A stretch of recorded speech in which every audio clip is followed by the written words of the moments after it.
No i Jan jest naszym gościem. My oczywiście tak w ten taki klimat mam dzisiaj, taki jestem uspokojony przez tą muzykę.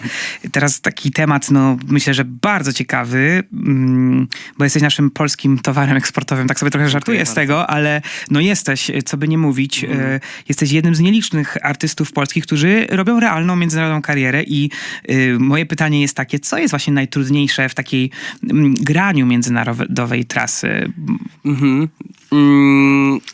Kurczę, jakieś takie wytrzymanie po prostu. No akurat tą trasę, którą ostatnio grałem, była taka dosyć ciężko zapakowana. Tak. Bardzo, no też pierwsza moja trasa samodzielna. Więc utrzymanie się w zdrowiu, takie faktycznie przypilnowanie, żeby wszystko po prostu grało na tip-top i tak dalej. To jest takie trochę... To jest chyba taki największy downside. Są takie ogromne odległości, prawda? Tak, no zwłaszcza początek trasy był ciężki, kiedy no, pierwszy koncert, to ja przynajmniej tak mam, że pierwszy koncert to jest zawsze taka próba generalna. No zawsze, oczywiście. oczywiście. I się sprawdza potem, co jeszcze trzeba zmienić, co zrobić i tak dalej. No a my mieliśmy, pamiętam, że ja miałem wtedy tak, że to był Hamburg, Kolonia bodajże i Praga 3 dni pod rząd. Nie. Hamburg, Praga i Wiedeń chyba. Aha. I ja po prostu nie było kiedy w ogóle zrobić tych poprawek i kiedy usiąść i tak dalej, bo to jest jak Lady Gaga, buzz, club, another club. Tak. To jest po prostu... Machina ruszyła i koniec. Tak, ale jest Trzeba mieć zdrowie, prawda? Trzeba mieć zdrowie, to jest najważniejsze, żeby o to dbać, ale tak, no to jest bardzo fajne i dziękuję tak, że tak mówisz, bo to jest właśnie to, że właśnie, że jestem jednym tak też z niewielu artystów, ale to faktycznie jest fajne, że no jak się właśnie trochę to widzi, że to jest trochę... Ja wiadomo patrzę na siebie ze swojej perspektywy i na swoją karierę, a jak właśnie jadę gdzieś i wyprzedaję jakoś te koncerty te sale. Bo to też nie są, proszę państwa, koncerty dla Polonii, tylko to są po prostu, no wiadomo, są Polacy, bo jesteśmy wszędzie, nie? No tak.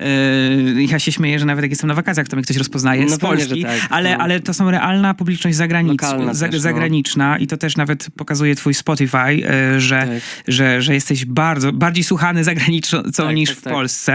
Co myślę, że nie jest do końca jakimś potwarzem, tylko wielkim komplementem. Ale też wydaje mi się, że jesteś takim jednym z pierwszych reprezentantów tego już końca tego kompleksu Zachodu, który tam ma to pokolenie i rozmawialiśmy ostatnio z Sebą Tokarczykiem, z Michałem Sandel o Cool Polonii, o tym, że Polska jest cool i że u nas jest super.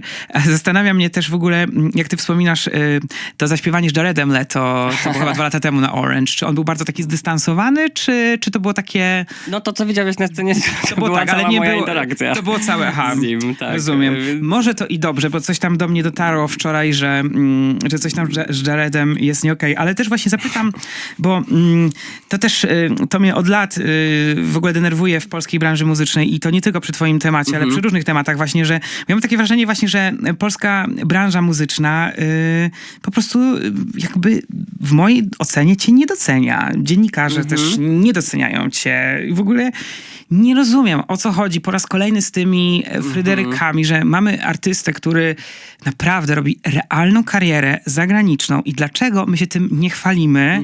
Po prostu, gdzie jest okładka Vogue, gdzie to jest wszystko, gdzie jest ta celebration? Nie wiem, tak jak poznałem ostatnio mojego mistrza Zbigniewa Preisera, który jest po prostu wielką gwiazdą muzyki filmowej międzynarodowej, ma Złotego Globa, Palmy w Cannes i on powiedział, że Polska nigdy nie wspierała go, ale jest znany na świecie. What the actual fuck? Proszę twój komentarz.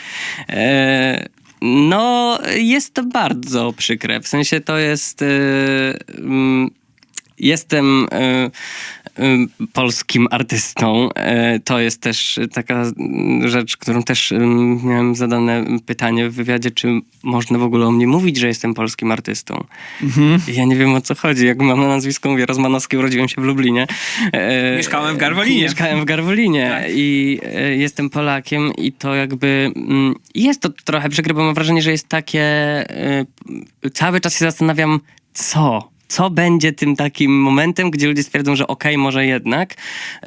I to też wydaje mi się, że może wynikać z takiego braku szacunku do kultury w Polsce, braku traktowania go poważnie. Tak, bo nasza ta edukacja artystyczna jest na takim żałosnym poziomie, Tak. można powiedzieć, dyplomatycznie. Jest nie? confusion, takie, jest to bardzo niezrozumiałe przez to, że jakby myli się na przykład, nie wiem, influencerów śpiewających z artystami. No to jest jakby, to jest zupełnie inne użycie muzyki. Jedno jest użyciem rozrywkowym, czy też jakby takim do zarabiania pieniędzy, a drugie, tak jak ja korzystam z muzyki jako środek komunikacji, jako jakaś środek ekspresji i też, co ostatnim czasy jest już bardzo dla mnie ważne, jako też środek takiej komunikacji też na zewnątrz swoich jakichś przekonań i światopoglądu, bo to jest też funkcja artystyczna, która mi się wydaje, że często jest zapominana. Po prostu jakby nauki humanistyczne powinny być takim moralnym kompasem, mi się wydaje, i kultura, jakby sztuka, jakiekolwiek medium, to też jest jakby bardzo wartościowa rzecz, która no, jest potrzebna, no ale właśnie a propos tego też niedoceniania jest to bardzo przykre, bo widzisz właśnie, wiesz, jadę na trasę międzynarodową, wiesz, wyprzedany koncert w Paryżu, w Mediolanie, I cisza tutaj. Nikt w ogóle no ja nie jakby wiem. nie... A to jest też jakby w takim... w mainstreamie, nie wiem jeszcze gdzie pójdę dalej, ale wydaje mi się, że to jest, jakby też siedzę w takiej... Bo mi się wydaje, że my się bardziej zajmujemy jakimiś ala celebrytami, którzy, że tam może zrobią karierę międzynarodową. No bo to jest tak, że ja trochę idę pod prąd i to była też rzecz, której się nauczyłem może też tak jakby przecierasz te szlaki, też może zrobić też taką dobrą podkładkę Justynie do Eurowizji. Wiadomo, że ona zrobiła to, ale że pokazali, że my w Polsce też mamy coś ciekawego do zaprezentowania, a nie, że będziemy po raz kolejny od tych lat 90. wozić drzewo do lasu, bo chciałam przypomnieć, że artyści lat 60., 70., 2+1 zespołu, nie wiem, Maryla Niemen, Villas, oni byli na zachodzie. Tak. Mimo, że było 2 razy trudniej, bo świat był tak zamknięty, nie? Tak, no jeżeli się do tego przyczyniłem, to bardzo mi jest miło, ale no tak, no to jest też takie, to w ogóle jest taki bardzo słowiański też, no to jest super. Ale no takie... już nie pamiętam. Ale bo ja chciałam właśnie zapytać jeszcze, bo widziałam, jak śpiewasz wspaniale po polsku z Arturem Rojkiem. Czy możemy prosić cię o to, żebyś nagrał coś po polsku? Bo wiem, że ty na przykład edukując się w Wielkiej Brytanii jest to jak dla ciebie takie bardziej naturalne, ale myślę, że to byłoby też znakomite. Nawet na zachód to...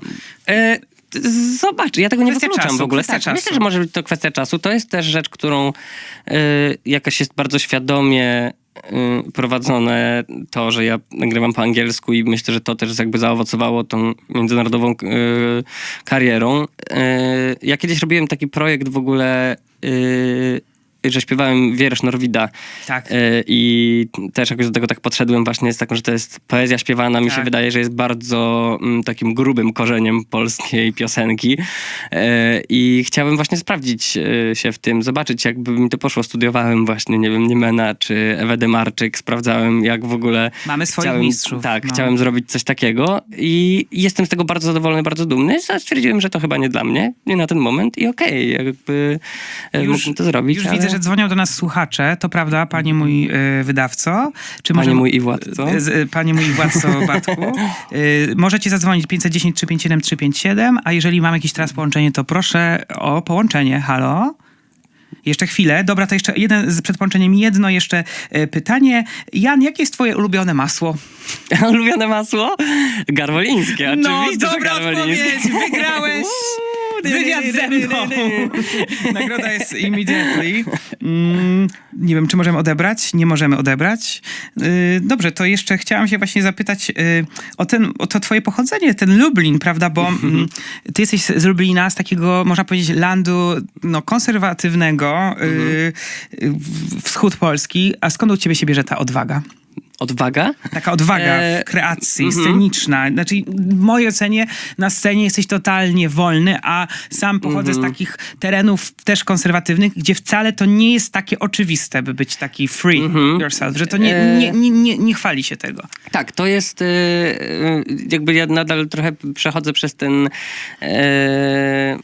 jestem w procesie dochodzenia do tego też prywatnie, bo mam wrażenie, że na scenie, dlatego mówię, że jakby muzyka i ogólnie sztuka czy aktorstwo jest dla mnie jakąś taką formą ekspresji, w której właśnie czułem, że gdziekolwiek nie mogę być sobą, to tam mogę być sobą, bo jest to kreacja. A Mam to podobnie. też, Mam to podobnie i pracuję na tym, żeby to się zmieniło w moim życiu prywatnym. Właśnie o to chodzi, że muszę też się jakoś wypracować to i wydaje mi się, że teraz już mi się to udaje, żeby pozwolić sobie też na to w życiu prywatnym, że jeżeli nie chcę, żeby to była kreacja, to nie musi być kreacja. Teraz będzie Ola do nas dzwoni, do ciebie.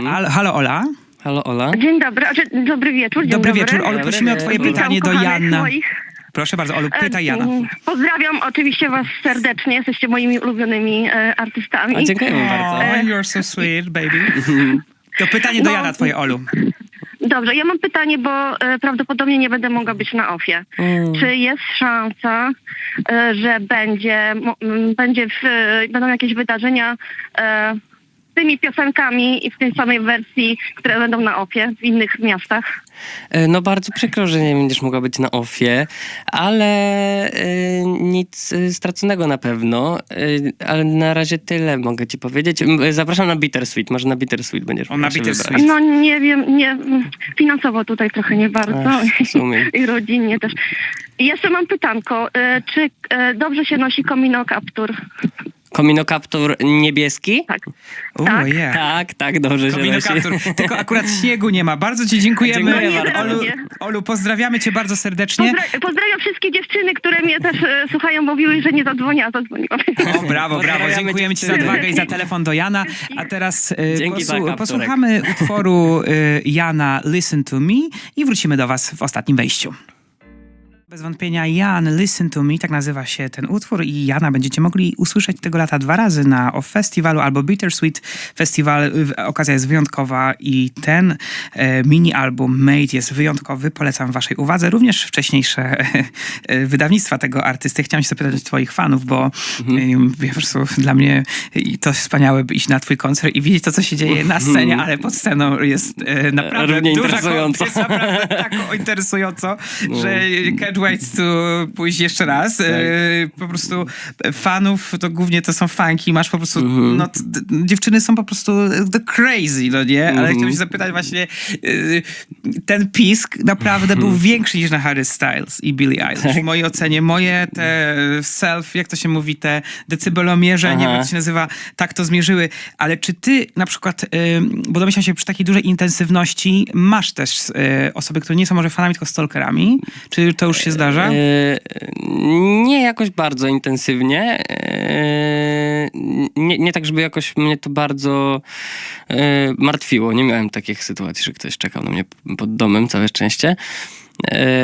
Ale tak, jest to bardzo, na pewno było to dla mnie bardzo dziwne i musiałem jakoś, to była jedna z tych rzeczy, która też się właśnie bardzo zmieniła przy okazji preselekcji i no musiałem bardzo jakby dojść do tego, na co mogę sobie pozwolić, bo ja oczywiście byłem bardzo wdzięczny i jak na ciebie spadłem, Tak, to tak. jest ogromna wdzięczność. Dopiero zajęło mi to trochę czasu uświadomienie sobie, że jakby moja wdzięczność nie musi polegać na nie stawianiu granic albo na oddawaniu się totalnie. Jeżeli coś mi nie pasuje albo czegoś nie lubię, no to jakby mogę powiedzieć o tym i mogę być jakby nadal z sobą. W sensie to nie jest tak, że ja muszę teraz jakoś spłaszczać siebie i swoje potrzeby, dlatego że ktoś czegoś ode mnie oczekuje. Bo ja zauważyłem po twoich social mediach, jakby, i nie wiem, w którym momencie się to stało i zastanawiam się, czy to jest jakby właśnie taki też, bo czasami to jest taki właśnie podejście marketingowe, a czasami to jest takie zmiana, że twój wizerunek ten taki w social mediach jest bardziej zdystansowany niż na początku kariery, bo kiedyś dużo było live'ów, dużo było takiego bezpośredniego kontaktu, a to jest minimum Tak. postów, minimum.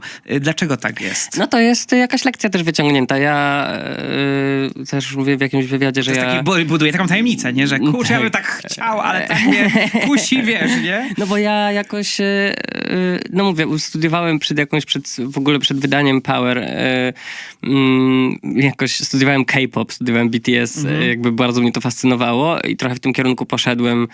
No i to zadziałało, ale ja potem się zorientowałem, że to chyba nie jest dla mnie. Ja chyba nie jestem, wiesz, jakby dla mnie to jest trochę chyba zbytnia przesada. Bardzo musiałem się też wycofać, żeby stworzyć sobie tą przestrzeń właśnie na rozwój, na przemyślenie tego właśnie, czego ja chcę od siebie, których oczekiwań chcę się słuchać, których nie i swoich i innych. No i wydaje mi się, że Made jest trochę takim zwieńczeniem właśnie tego jakiegoś procesu, który przechodziłem. I Store My Fear and My Pain in the Nape of My Neck to był taki album. Bardzo trudna nazwa, ale uczyłem się jej, żeby ją zaprezentować. Ten Dziękuję. twój album w mojej audycji. No to był taki album, przy którym sobie właśnie pozwoliłem, jakby w trakcie procesu zaszła bardzo duża zmiana, a z Made już było tak, że tutaj już jakoś bardzo twardo stąpałem na swoich nogach i byłem bardzo wolny Ale w tym, czuć jak taką w tworzyłem tym to. Made, taką ogromną twoją dojrzałość, taką, Tak. że jakby tamte rzeczy były bardzo dobre i są dobre, tylko że tamto jakby nastolatek bardziej, taki chłopak, który to robi pierwszy raz, a teraz już taki dojrzały A artysta. to jest bardzo, ja to tak jest czuję, ciekawe. nie? Tak, i to jest bardzo ciekawe, co mówisz teraz, bo to są demówki Tak. i tak dalej, więc to są te piosenki pisane właśnie przez tego nastolatka, ale właśnie to, jak ten proces wyglądał, jakby jak to jest ułożone cały ten koncept i to, że zaczyna się Where's That Boy, to jest właśnie to było bardzo fajne ubieranie returned. tego. He returned, he's back. I to ubranie tego właśnie w całą tą wizualną też stronę i nadanie temu wszystkiemu jakiegoś kontekstu właśnie tej takiej wolności, tak jak mówisz, daje wrażenie jeszcze większej dojrzałości, nie? Że to jakby, to jest taka dojrzałość właśnie w odsłonieniu się, w tej takiej odsłonienia swojej niedojrzałości, swoich początków, swojego procesu też kreatywnego. Ja właśnie, i słuchając w ogóle twojej muzyki, tej wcześniejszej głównie i też koncertów, nie umiem znaleźć odpowiedzi na takiej jednoznacznej odpowiedzi na jedno pytanie. Czy ty byłeś kiedyś tak naprawdę zakochany i czy miałeś naprawdę złamane serce? Zakochany, tak. Złamanego serca chyba nie miałem. Ale tak, zakochany byłem bardzo. Super. Przepraszam cię za to intymne pytanie, ale po prostu... Każdy jest chyba zakochany, to jest No normalne, oczywiście, no nie, tylko są różne też rodzaje tej miłości, prawda? Ja ci oczywiście nie życzę złamanego serca, ale dla twórczości jest to coś najlepszego, ale ci tego nie życzę. Ale ja chyba też o tym właśnie faktycznie nie tworzę. Ja się teraz szedłem w jakąś inną stronę, ale Będę może się będzie uczył od taki ciebie moment. nie tworzyć o tym. A jak wygląda twój dzień wolny? Mój dzień wolny Tak. to jest... kurczę, artyści chyba nie mają dni wolnych. To jest bardzo ciężkie, bo ja nawet jak mam wolne, to ja... Cały czas tworzysz. Tak, w sensie ten proces, ja w ogóle tak pracuję, że u mnie proces bardzo długo się nie materializuje. W sensie ja bardzo dużo myślę, wymyślam i dla mnie, ja jestem człowiekiem, który cały czas rozważa i bardzo się inspiruje wszystkim, co się dzieje dookoła mnie. Jestem taką właśnie bardzo wrażliwą osobą na to, ale i bardzo ciężko mi jest się zrelaksować, ale ostatnio jak sobie wziąłem właśnie taki wolny weekend, bo musiałem po prostu się odciąć trochę, bo już ciało mi też mówiło, że stop. To grałem sobie w Wiedźmina cały weekend. A jak byś opisał swoich przyjaciół, takich prywatnie? Kim oni są, czym oni się zajmują i dlaczego są twoimi przyjaciółmi? Bardzo ciekawe pytanie. Dziękuję. No ja mam bardzo bliskich, ja bardzo jestem blisko ze swoją kuzynką. Pozdrawiam Anię. Pozdrawiamy kuzynkę. Pozdrawiam cię, kuzynko. To jest moja, bardziej mówię siostra cioteczna, bo kuzynka jest jakoś dla mnie odległa. My jesteśmy jak rodzeństwo, prawie jak bliźniaki. jest niewielka różnica między nami i no to jest najbliższa chyba taka moja relacja, bardzo sobie To są takie ją osoby, które cię znają jeszcze przed cenię. twojej arts era. Tak, nie? ale są jakby bardzo różne, wiesz, przyjaźnie się zmieniają, przyjaźnie mają różne twarze, jakby są też Tak. od różnych rzeczy, ale z Anią tutaj daję jej shoutout teraz, ale z nią jakoś najbardziej cenię sobie to, że ta relacja tak przetrwała i ona się aktualizuje, bo relacje też wyglądają bardzo różnie. Na przykład można nie rozmawiać ze sobą przez 2 lata, nie? Że jakby, bo relacja też potrzebuje oddechu i to też jest jakby część relacji i tworzenia relacji. No. A twoje takie ostatnie pytanie, jak twoja rodzina w ogóle reaguje na to wszystko? Czy oni są tacymi fani, jarają się tym? Tak, raczej tak. No to jest... No wiadomo, że na początku takiego właśnie wybuchu to było ciężkie do zrozumienia dla wszystkich. O co chodzi? Tak, ale no są bardzo, bardzo supportive i raczej cieszą się moim sukcesem. Jan, bardzo ci dziękuję, że byłeś moim gościem. Ja trzymam za bardzo. ciebie ogromnie kciuki. Dziękuję, Samych dziękuję. sukcesów. Przynoś nam dumę. Miej dużo siły i zdrowia i życzę ci dużo, dużo miłości. 0 złamanych serc. I nie mogę się doczekać, kiedy zobaczę cię ponownie na żywo. Pozdrawiam wszystkich twoich fanów. Pozdrawiam wszystkich słuchaczy Radia 357. Do usłyszenia za 2 tygodnie. Ralf Kamiński. Jan był moim gościem. Radio 357.